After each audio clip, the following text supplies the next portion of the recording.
Hello, my name is Julie Carter. I'm the clinical educator for St. Joe's Home Care, and today I am speaking about patient education. The objectives of this presentation are the home care nurse will be able to apply effective patient teaching techniques. The home care nurse will be able to discuss common barriers to patient teaching, and each home care nurse will identify goals of patient teaching specific to home care.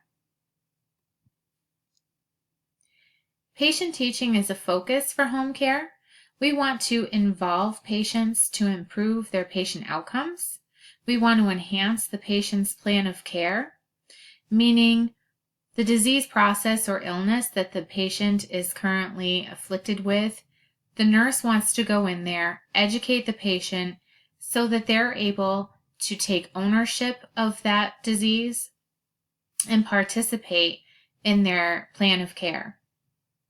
We want to refer appropriate disciplines such as occupational therapy, physical therapy, respiratory therapy to help the patient meet his or her goal. Knowledge is power, and educated patients have improved patient outcomes and fewer rehospitalizations. Overall, this is the main goal of home care. We want to ensure that the patient remains in the home safe and able to manage their disease or illness effectively. There are several barriers to learning. Coming home from the hospital, many patients experience anxiety, usually related to their new illness or diagnosis. They may be overwhelmed and scared. In addition, fatigue and pain, which is either acute or chronic, also has a distinct impact on a patient's attention span and ability to learn.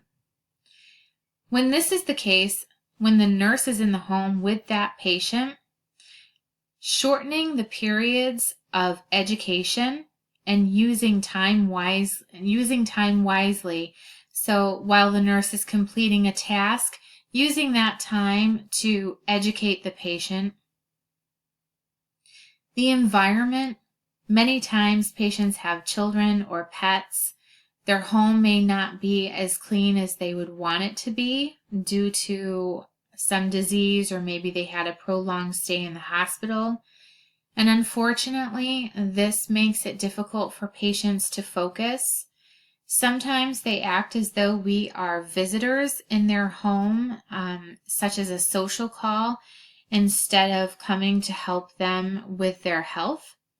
And so they'll sometimes feel embarrassed and wish that they were able to take care of their home prior to us getting there. So it's important that the nurse reassure the patients that we are not focusing on how clean their kitchen table may be, but we're focusing on the overall health of the patient. Another really large impact is cultural influence. There's such a large refugee population in Syracuse that it's very important that each nurse who goes into that home takes into consideration specific restrictions, uses terminology appropriate for that population, taking into consideration literacy level. How literate or maybe illiterate is the patient? Is using some type of material that is in a different language or maybe pictures only. A lot of patients have just enough literacy that they're able to get by with very basics, such as the date, their name, the time, that type of thing. A large barrier to learning that many nurses don't take into consideration is them themselves. If they're not proficient in that disease process or in that procedure, then the patient is going to pick up on that and they're going to turn off and then not pay attention anymore. So it's very important that the nurse going in to educate the patient is actually an expert in whatever it is that they're going to go and try and teach. There are many teaching strategies. In nursing, the teach back method is usually the number one method used. And it's used to describe disease process or explain a procedure. And then in return, the nurse will then ask the patient or the caregiver to use their own words to explain it back. And this allows the nurse an opportunity to assess how well the patient or the caregiver comprehended what was taught to them. Repetition of key points, such as signs and symptoms of hypoglycemia, a patient is more apt to remember if discussed in more than just one sitting in one context. So if you keep coming back to an important key, that patient is more apt to remember that later when the nurse is no longer there. Selecting educational materials which are appropriate, especially for cultural background, for the age, gender, it has to be appropriate to the patient. So you wouldn't want to bring something that has a pediatric flair into an adult type patient. And the same thing going for if you were going to go and see a Burmese patient and their family, you wouldn't want to bring them something that you would bring to a Spanish-speaking family. So those considerations have to be taken in prior to arriving at the house. Selection of patient education materials, there's an awful lot that goes into this. The single best predictor of a patient's health status is how healthy their literacy is, specifically in health literacy.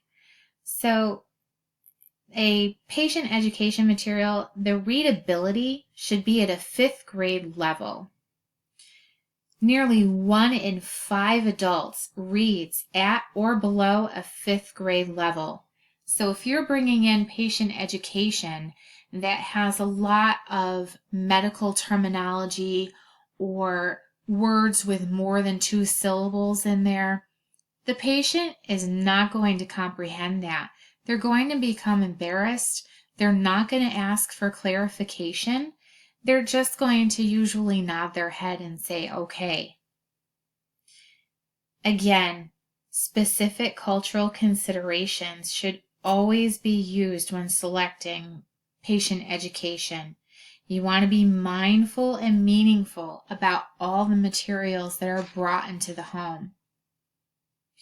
Deborah Kennard, in her Health Literacy Concepts in Nursing Education article, she states that the U.S. Department of Health and Human Services points out that only 12% of adults in the United States have proficient health literacy skills needed to manage their health and prevent disease. This is huge if you think about the capacity of the patients that we go into their homes and we're discussing very complicated diseases and illnesses. Procedures have become very complicated between tank-offs and Pleurax catheters and trying to manage congestive heart failure. It can be very difficult for patients to follow along with us. And so it really is the nurse's responsibility for selecting appropriate patient education materials and also being able to distinguish whether or not they are appropriate. Some things that will be important to be present is a Times New Roman-like font, which is actually termed a serif font. The font should also be a comfortable size, between 12 and 15 points. The document should use blocked paragraphs without indenting, with left justified text. There should always be space between paragraphs.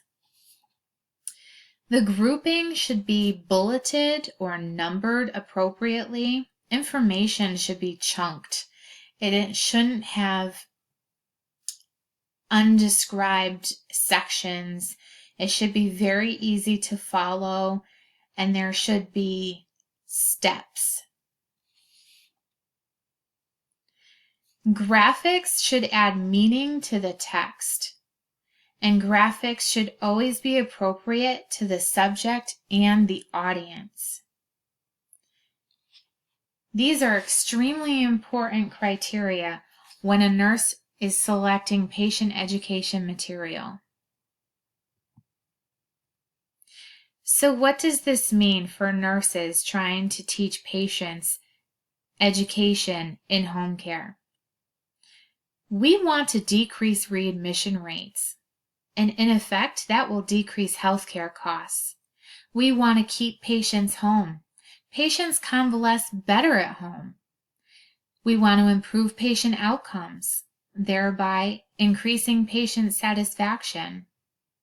And it is a known fact that empowering patients with knowledge to independently manage his or her disease or illness will improve their confidence and their ability going forward. I have yet to meet a patient who wants to go back to the hospital or to an acute care setting. They do not receive rest. They are worried about what's going on at home. A patient's goal is always to stay at home, and thereby that is the nurse's goal. In order for that to happen, the nurse must relay effective and appropriate patient education. These are my references for the information that has been enclosed within this presentation. I can't thank you enough for listening, and I hope that you've learned something about patient education in home care.